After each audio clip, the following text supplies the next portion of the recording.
그리스도인 것을 아무에게도 이르지 말라 하시니라. 아멘.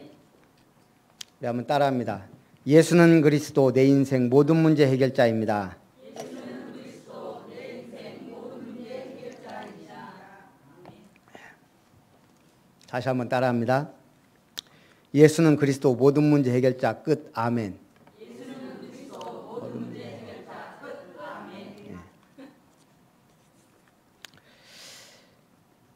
창세기부터 올해 절대 언약 붙잡고 지금 중요한 메시지를 전하다가 마태복음 16장에 이르렀습니다.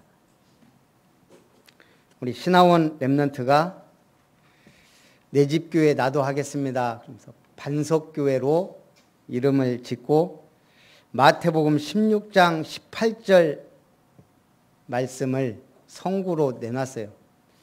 그래서 원래 오늘 오후 예배를 반석교회 설립 예배 하려다가 제가 메시지를 계속 준비하는데 하원이가 하나님의 계획이 있는지 주일 예배를 설립 예배 메시지로, 오늘 사실은 우리 주일 예배 메시지이면서 반석교회 설립 예배 메시지예요. 어제 전쟁을 하고 오늘 온 것 같아요. 하나님의 은혜가 우리 반석교회 위에 임할 줄 믿습니다. 이게 보통 사건, 이게 맞추려고 해서 맞춰지는 게 아니에요. 하나님의 특별한 은혜가 있는 줄 믿습니다. 오늘 예수님이 바리새인과 사두개인들의 누룩을 주의하라. 바리새인들은 성경 율법에 정통한 율법주의자로 보면 돼요. 사두개인들은 정치적인 색깔을 갖고 있지만 뭔가 종교생활하는 대표들이에요. 이들의 누룩을 주의하라. 이들이 뭐라고 합니까? 바리새인과 사두개인들이 예수께 하늘로부터 오는 표적 보이기를 청하자. 믿지 않는 사람들은 뭘 말하죠? 증거를 보이라 그럽니다. 천국 있냐? 증거를 보여라. 예수님 부활한 거 나는 못 믿겠다. 증거를 보여라.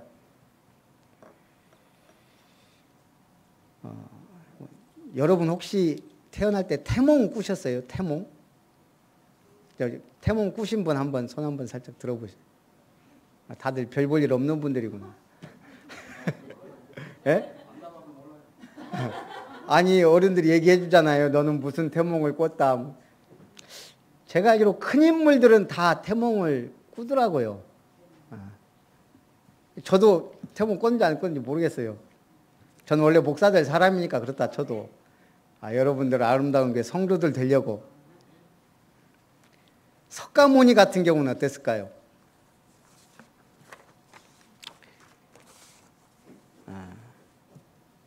인도의 작은 성 카필라 성의 왕자로 태어났습니다. 그 아버지 정반왕이 45세가 될 때까지 아들이 없었어요. 근데 어느 날 정반왕과 마야 부인이 잠자리를 하고 잠이 들었는데 마야 부인이 꿈을 꾼 거예요. 창문에 검은 그림자가 어른거려. 그 그림자는 사천대왕으로 하늘을 다스리는 왕이라 그럽니다. 이 사천대왕이 마야 부인을 품에 안고 어디론가 가는데 너무 아름다운 경치. 꽃밭에 탁 내려놨는데 뭐가 걸어오더니 마야 부인 속으로, 몸속으로 들어간 거예요. 그게 뭘까요? 하얀 코끼리. 그래서 점술사들한테 물어보니까 왕자가 태어날, 큰 인물이 태어날 꿈이다. 그래서 인도에서는, 불교에서는 흰 코끼리를 신성화해요. 그런데 석가를 낳고 마야 부인이 7일 만에 죽었어요. 예수님과는 탄생 자체가 완전히 달라요. 어쨌든 그렇게 석가모니는 출생을 했고, 사실은 그 아버지의 사랑을 받고 황태자였지만 뭐가 있어요? 자기 낳고 어머니가 죽었다는 그 뭔가가 있었겠죠. 결국은 제가 볼 때 출가하는데 그게 결정적 역할을 하지 않았을까. 그런데 세계의 절반을 움직이는 종교의 교주가 되었어요. 어쨌든 예수님은요. 예수님의 출생은 태몽을 꿔서 태어날 인물이 아니에요. 우리처럼. 예수님의 예언은 창세기 3장 15절부터 예언됐습니다. 그리스도는 여인의 후손으로 오실 것이다. 모세를 통해 민수기 24장 17절 이스라엘 왕으로 오실 것을 예언했습니다. 선지자 이사야를 통해 처녀의 몸에서 나실 것과 그가 바로 우리와 함께 하시는 하나님이신 임마누엘일 것이 약속됐습니다. 이사야를 통해 정사를 맨 왕, 평강의 왕으로 나실 것을 예언했습니다. 이사야 9장 6절.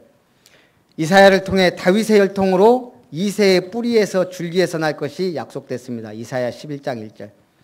선지자 이사야를 통해 고난받는 종, 우리를 위한 희생 제물 대속의 주로 올 것이 예언됐습니다. 이사야 53장 4절 5절 6절. 선지자 스가랴를 통해 평화의 왕으로 오실 것이 약속됐습니다. 스가랴 9장 9절 10절. 선지자 미가를 통해 유대 베들레헴에 태어날 것이 예언됐습니다. 미가서 5장 2절. 다윗 왕을 통해 부활할 것을 약속했습니다. 시편 16편 10절.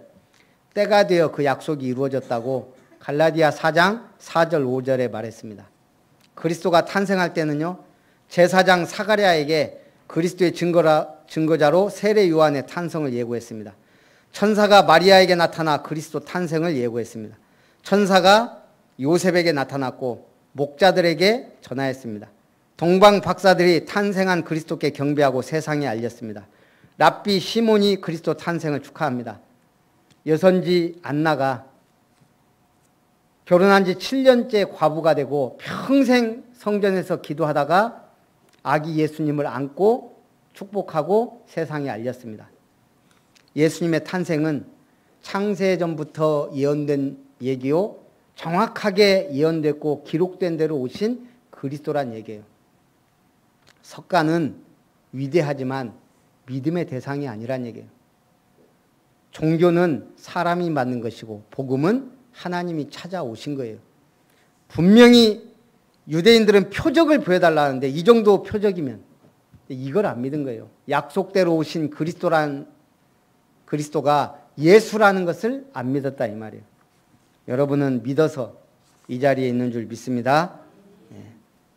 그런 예수를 우리가 지금 믿고 있다 이 말이에요.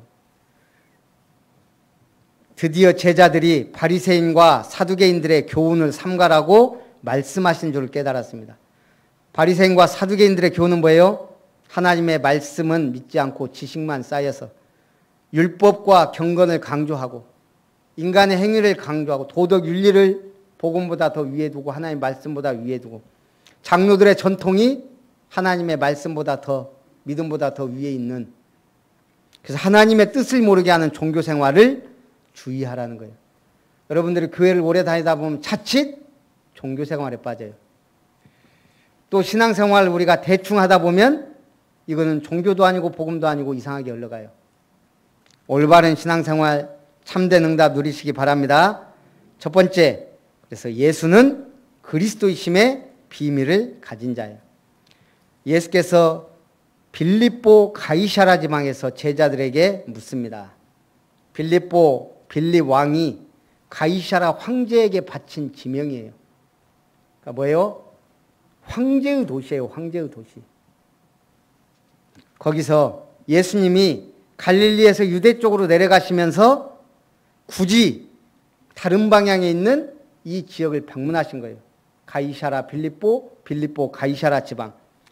로마의 가이사 황제의 지명으로 된 이 지역에서 물어본 거예요. 사람들이 나를 누구라고 하느냐. 가이사랴 빌립보에는 많은 신전이 있고 우상 숭배의 중심지며 황제 숭배를 하는 곳이에요. 거기서 예수님이 물어보신 거예요. 사람들이 날 누구라 하느냐.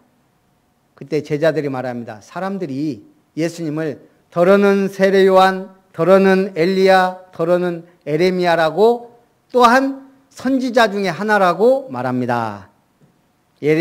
예수님은 세례 요한 같아요. 세례 요한이 뭐였어요? 회개하라, 천국이 가까이 왔다. 왕이 동생의 아내를 취하니까 잘못됐다라고 당당히 외친 사람이에요. 딴짓 안 하고 광야에서 외치는 자의 소리가 됐어요. 예수님이 오셔서 바리새인 서기관들 종교 지도자들에게 뭐라 그래요? 독사의 자식들아, 회칠한 무덤이여. 그러니까 예수님이 신랄하게 이 정권 종교 지도자를 비판하니까 야, 세례 요한이 살아나왔다. 완전 세례 요한이다. 이렇게 본 거예요. 또 예수님이 병자를 고치고 죽은 자 살리고 능력을 행합니다. 야, 엘리야의 능력이 가진 자다. 또 회개의 복음을 외치는 예수님을 향해 눈물의 선지자 엘리야처럼 에레미야처럼 보였을 겁니다. 예수님은 하나님의 사랑을 강조하고 회개하라 하니까 에레미야처럼 보인 사람도 있고 엘리야처럼 보인 사람도 있고 세례 요한처럼 보인 사람도 있어요. 그리고 선지자들 중에 하나로 사람들이 알고 있는 거예요. 그때 예수님이 제자들에게 묻습니다. 그러면 너희는 나를 누구라 하느냐? 이때 베드로가 벌떡 손들고 일어났습니다. 뭐라고요? 주는 그리스도시요 살아계신 하나님의 아들이십니다. 주는 이때 당시 주인은 황제에게만 칭하는 호칭이에요. 주인은 나라의 주인 황제예요. 근데 지금 예수님을 주는 그리스도시요 지금까지 약속된 예언된 메시아 하나님의 아들 바로 당신입니다. 이 고백을 한 거예요. 이 고백이 여러분 대대손손으로 이어지기를 바랍니다. 해가 지지 않는 대영제국. 그때 영국의 여왕이 누구였어요? 예? 엘리자베스 밖에 모르죠. 엘리자베스 2세. 세계의 화폐에 가장 많이 등장하는 인물 엘리자베스 2세. 물론 그때도 있지만 가장 하나님이 축복하시고 믿음의 여왕은 빅토리아 여왕이에요. 빅토리아 여왕의 처녀와 독일 휘센의 루트비 4세 사이에 태어난 알렉산드라. 그 모친이 35세에 죽어 6세 때부터 외할머니 빅토리아 여왕의 극진한 사랑을 받으며 성장했어요. 누가? 알렉산드라가. 빅토리아 여왕이 항상 기도하며 성경을 읽는 독실한 신앙인입니다. 아마 그 신앙을 본받으면서 자랐겠죠. 알렉산드라가. 그런데 둘째 언니 결혼식에서 만난 러시아 황태자 니콜라 2세와 혼인하면서 러시아 로마노프 왕가의 황태후가 되었고 4명의 딸을 낳았습니다. 아들을 낳기를 얼마나 기도했겠어요. 드디어 알렉세이 황태자를 낳았습니다. 근데 기쁨도 잠깐. 외가 쪽 유전된 혈우병으로 백약이 무효하여 슬픔과 절망에 빠져 있을 때 라스푸틴이라는 괴이한 괴승이 나타난 거예요. 이 인간이 떠돌다가 수도승을 만났습니다. 완전히 방탕한 바람둥이예요. 근데 수도승을 만나서 그 교리를 섭렵하고 자기 교리로 만들었어요.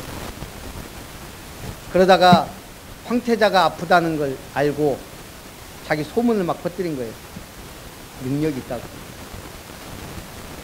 그래서 결국 황태자 앞에 초대되었고 최면술과 주술적인 능력으로 병세가 호전된 듯 보이게 만든 거예요. 이때부터 러시아 황실, 특히 알렉산드라가 전격으로 밀어줘요. 이때부터 모든 권력 쥐고요. 힘든 게 라스푸틴입니다. 강요 선출, 선지자 임명 등 막강한 영향력을 행사했고 밤마다 화려한 파티를 열고 귀족들을 초대해 방탕하게 살았습니다. 결국 볼셰비키 혁명이 일어나는 불씨가 됐고 존경과 신성시했던 황실은 경멸과 증오의 대상이 됐고 1918년 예카테린부르크 지하실에서 황후를 비롯한 황제가족 모두가 무참하게 총살당하며 300년 왕조가 비참하게 종말을 보였습니다. 안타까운 건 뭐죠? 알렉산드라 황태후가 외조모 빅토리아에게 그 신앙의 유산을 제대로 물려받았다면, 예수가 그리스도라는 복음을 확실하게 알았다면, 이상한 괴승에게 아들을 맡기지 않고 오히려 죽든지 살든지 하나님께 맡겼더라면 러시아가 저렇게 무너졌을까? 그 왕조가. 그래서 우리는 뭐 해야 돼요? 성경을 바르게 알아야 돼요. 예수님이 그리스도인 걸 확실하게 알아야 돼요. 영적인 분별력이 있어야 돼요. 특히 부모로서, 지도자로서.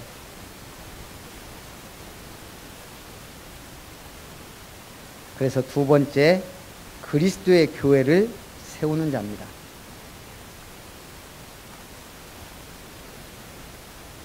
여러분들은 누구라고요? 그리스도의 교회를 세우는 자입니다. 베드로가 참 감사하게도 고백한 거예요. 주는 그리스도시요 살아계신 하나님의 아들이십니다. 예수님이 가장 듣고 싶었던 대답이에요. 그 대답 듣자 예수님이 칭찬합니다. 바요나 시몬아 네가 복이 있도다. 이를 네게 알게 한 이는 혈육이 아니요 하늘에 계신 내 아버지시니라. 참, 여러분 얼마나 감사합니까? 이 시대에 태어난 것. 단군 시대에 태어났더라면, 임진년에 태어났더라면, 일제 강점기에 태어났더라면, 이 시대에 지금 한국인으로 태어난 것, 북한에 태어나지 않고 대한민국 땅에 태어났다는 것, 여러분이 어쨌든 예수 믿고 구원받았다는 것, 지금 아름다운 교회 예배당에서 예배드리고 있다는 것, 이게 보통 기적이 아니에요. 기적 중에 기적은 내가 지금 이 시대 한국과 이 자리에 앉아서 가장 확실한 복음을 받고 있다는 거예요. 저는 지금도 한 번씩 놀래요. 내가 이 복음을 받은, 그리고 이 메시지를 전하는 목사가 돼 있다는 거. 본인이 알잖아요, 다. 우리가 뭐 얼마나 큰 축복을 받을 그릇입니까? 저를 보니 제가 아니에요. 그런데 하나님의 절대적인 은혜. 그래서 여러분들이 강단에 선포되는 말씀이 하나님의 말씀으로 인정하기만 하면 돼요. 아멘. 붙드는 순간 역사가 일어나는 거예요. 하나님 교회를 왜 세웠어요? 이를 네게 알게 하니는 혈육이 아니에요. 인간적인 방법으로 절대 알 수가 없는 방법이에요. 이 엄청난 복음을 누가, 그 똑똑한 유대의 랍비들이, 회당의 지도자들이, 율법의 선생들인 바리새인들이 몰랐어요. 누가 알았어요? 어부들, 거의 농사짓다가 그런 사람들은 깨달았는 거예요. 그래서 이게 비밀이에요. 하나님이 알게 하고자 하는 자에게, 믿게 하고자 하는 자에게만 주신 비밀입니다. 그래서 이게 감사한 거예요. 값이 있어서 사는 게 아니고 은혜로. 그래서 우리가 어떨 때는 가치 없게 느껴져요. 왜? 은혜니까. 값을 예수님이 치러버렸어요. 하늘에 계신 내 아버지께서 이 축복을 우리와 교회에 주신 줄 믿습니다. 이 고백하자 이어 중요한 메시지를 주셨습니다. 너는 베드로라. 이제 네 이름은 시몬이 아니다. 베드로다. 베드로의 이름의 뜻이 반석. 내가 이 반석 위에 내 교회를 세우리니 음부의 권세가 이기지 못하리라. 자, 시몬이 얘기한 거예요. 주는 그리스도시요 살아계신 하나님의 아들이십니다. 예수님이 말했어요. 내 이름 이제 시몬이 아니고 베드로다. 너는 이제 반석이다. 내 이름은. 그리고 그 이름 그리스도를 고백하니 반석 위에 내 교회를 세우리니 음부의 권세가 이기지 못하리라. 교회가 어떤 것입니까? 음부의 권세가 이기지 못하는 것이에요. 교회가 세워진 곳에 음부의 권세가 떠나갑니다. 내 집을 교회로 만들었다. 음부의 권세가 어쩌지 못합니다. 어마어마한 거예요. 그리스도의 이름의 권세. 그리고 응답받을 권세를 약속하셨습니다. 내가 천국 열쇠를 네게 주리니 네가 땅에서 무엇이든지 매면 하늘에서도 매일 것이요 네가 땅에서 무엇이든지 풀면 하늘에서도 풀리리라. 이걸 잘못 해석하니까 베드로에게 천국 열쇠를 주었다. 그게 일대 교황 카톨릭이에요. 누구에게 주었어요? 예수를 그리스도로 고백한 모든 자에게. 이걸 우리는 만인 제사장설이에요. 모든 믿는 자에게 천국 열쇠를 주었다. 카톨릭은 베드로에게 주었고 그 베드로를 이어받은 2대, 3대, 4대 교황이 천국 열쇠를 갖고 있는 거예요. 성경적으로 뭐가 맞아요? 여러분, 카톨릭은 기독교가 아니에요. 완전 반대예요. 카톨릭 교리대로 하면 믿을 수가 없어요. 카톨릭이 신봉하는 게 누구예요? 예수예요? 마리아예요, 마리아. 어떤 의미에서? 미국의 상징이 자유의 여신상이에요. 그 여신이 어디에서 왔어요? 마리아 숭배 사상에서 온 거예요. 유럽과 미국을 뒤덮었던. 유럽이 어디에 빠져 있어요? 카톨릭이? 마리아 숭배 사상이에요. 은근히 마리아 숭배에 빠져 있다고. 그러니까 교황 같은 이런 말도 안 되는 제도를 만들어내는 거예요. 비록 우리 교회는 작지만 교황청이 안 부러운 교회인 줄 믿으시기 바랍니다. 아마 교황이 여기 방문했다 그러면 난리 날 거예요. 우리나라 모든 매스 미디어 막 다. 그러면 교황이 와서 여기서 예수는 그리스도다 할까요? 좋은 얘기 하겠죠. 좋은 얘기. 그래서 하나님은 이 천국 열쇠를 우리같이 부족하고 모자라고 무능한 사람들한테 주었다는 얘기예요. 그래서 여러분들이 천국 열쇠를 사용해야 돼요. 어떻게?